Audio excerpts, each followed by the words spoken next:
ចាជំរាបសួរបងប្អូនទាំងអស់គ្នាចាបងប្អូនទាំងអស់គ្នានេះសកម្មភាពដែលខាងក្រុមការងារយើងចាគាត់កំពុងតែរៀបចំអីវ៉ាន់ថាដែលជាប្រភេទធុងបាញ់ថ្នាំប្រើអាគុយចាម៉ាក់នីកាសាណាបងចាដែលត្រៀមច្រកបេចាផ្ញើជូនបងលេប៉ូតាមខែដែលគាត់កំងយកទៅលក់បន្តណាបងចាហើយយើងរៀបជាជួរបែបនេះចាគឺមួយជួរនេះគឺ5ចាសម្រាប់យើងច្រកមកបេ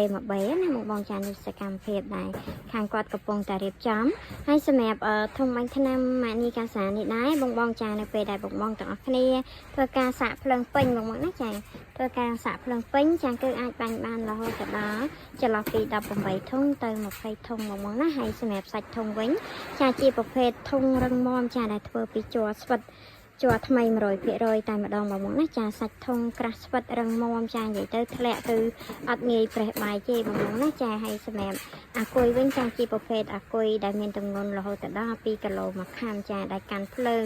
ថាមពលប្រើប្រាស់បានយូរអង្វែងហើយដុំម៉ូទ័រចាជាប្រភេទដុំម៉ូទ័រ4ចុចណាបងចាជាប្រភេទដុំម៉ូទ័រ4ចុចចាដែល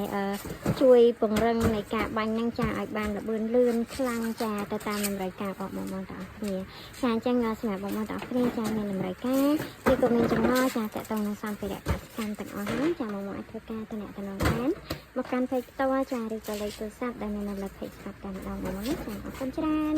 បងទាំងអស់គ្នាចាជម្រាបលាជួបគ្នានៅវីដេអូក្រោយ